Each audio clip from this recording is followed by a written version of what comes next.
Hello everyone. Today we will indulge in the rich symphony of flavors that dance together in this holiday-inspired cottage pie.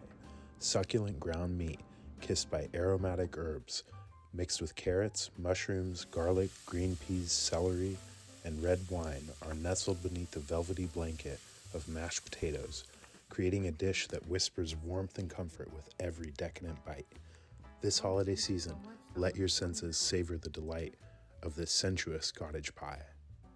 Next, we'll go over the ingredients. For this recipe, you'll need 2 pounds of ground beef, 2 sticks of celery, 2 large carrots, 3 to 4 cloves of garlic, a sprig of sage, a sprig of thyme, and a sprig of rosemary, 5 to 6 medium mushrooms, 1 large onion, a can of tomato paste, half a stick of butter, a bottle of wine, and 2.5 pounds of potatoes for the mash. Go ahead and drop your potatoes in and start boiling them first.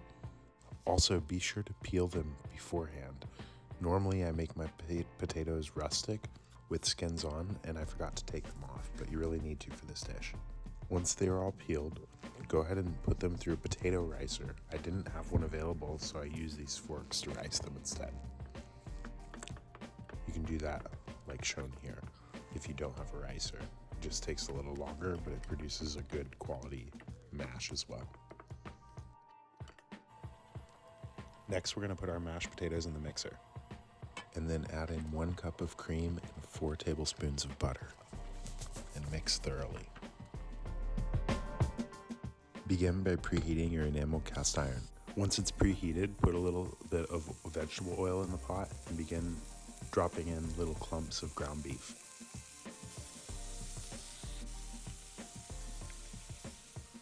Next, we're going to prep our vegetables, so cut your celery lengthwise and then stack them, and we're going to dice them up.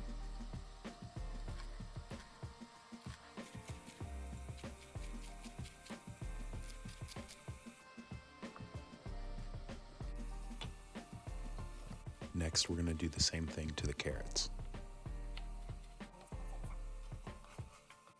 They should look like little half moons when complete.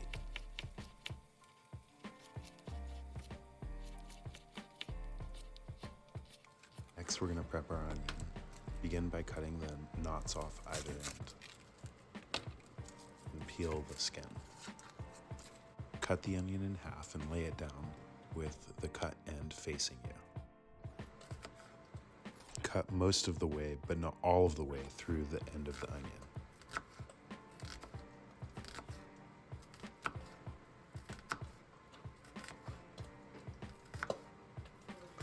Once complete, rotate the onion a quarter turn and cut all of the way through, and you'll get nice, finely chopped onions. Repeat with the other half. Once you're done cutting, drop your celery, carrots, and onion into the hot enamel cast iron to fry them off. Add a couple tablespoons of vegetable oil to prevent sticking and stir them around. Now, while those are frying, we're going to begin cutting up our mushrooms. And in case you're wondering why we didn't just cut our mushrooms up and add them in with the rest of the vegetables, the reason is because the other vegetables are pretty hard compared to a mushroom. If the mushrooms cook the whole time with the rest of them, they'll wind up way too soft and maybe even get mushy, and we don't want that in our pie. So we're going to add them in after about 5 to 7 minutes of the other vegetables cooking away. And we're going to give those a nice chop and just kind of a rough chop before adding them in to the other vegetables that have already been cooked in a few minutes. So again, after your other vegetables have been cooked in a few minutes, go ahead and add in your mushrooms, and we're just going to give those a nice little sear on those as well. After about 5 minutes, since you added the mushrooms, go ahead and add the beef back into the pot. I had 2 bowls between the 2 dishes.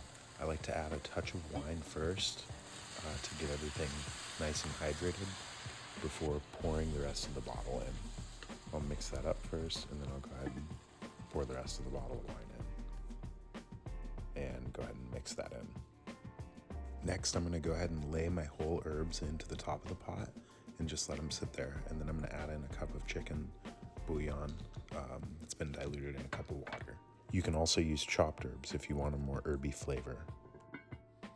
So next we're gonna prep our garlic. If you see my videos before, you know this is how I like to prepare it. We just give it a nice pound with the flat back of the knife, and then the husk comes out really easily. We'll give it a nice fine chop, mince it before adding it in, and basically we're gonna add it in toward the end for the same reasons that we added the mushrooms in toward the end. We don't wanna overcook it. Now, after your herbs have been simmering for a few minutes, we're gonna go ahead and add in 2 tablespoons of Worcester sauce.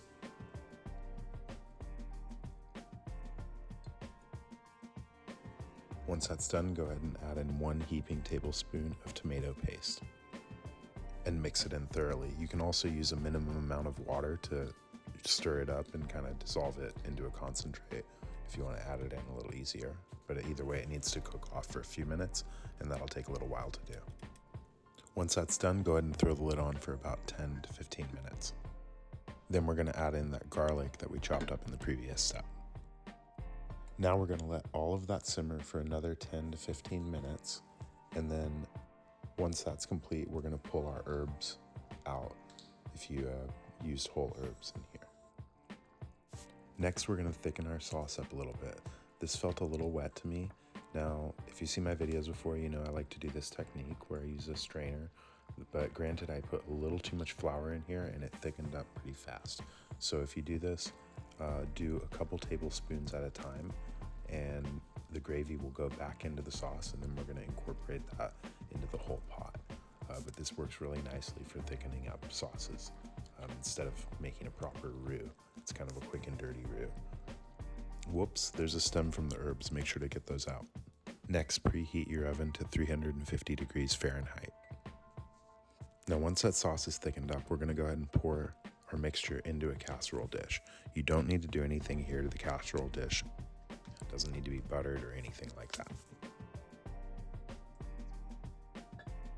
I have a few of these mini cocottes lying around that I never get to use much, so I'm going to take the opportunity to make individual cottage pies here. I think they'll be perfect, but we'll see. Next, we're going to take our mashed potatoes that we prepared earlier and lay them over the top of our meat mixture, our pie filling, and just spread them evenly. I like to kind of do the spatula like you see here to even them out. And then we're going to take a fork and run them through lengthwise through the whole bed to get nice ruffles and ripples. This will get some nice toasting action on the top of the potatoes once they bake.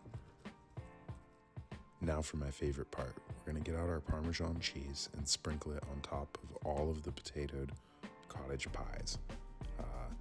You can be as generous as you want here, folks. There's no such thing as too much here, in my opinion. Once your oven's nice and hot, go ahead and throw the dishes into the oven, making sure to push them all the way to the back of the oven where it's the hottest. Here I am checking them out at about 10 minutes. It doesn't look like much has happened. They're not quite ready then. So they need about 20, maybe even 25 minutes. And I even threw the broiler on here just to get a nice toast on top. And look at that. That cheese and the potatoes have really picked up some really nice color there from the broiler. All right, so let's take a look at this cottage pie and see how it looks. Look at that, folks. Look at that color on top. It's just, oh, that juicy boiling. It looks so tasty. Here's some of those money shots for the, oh yeah.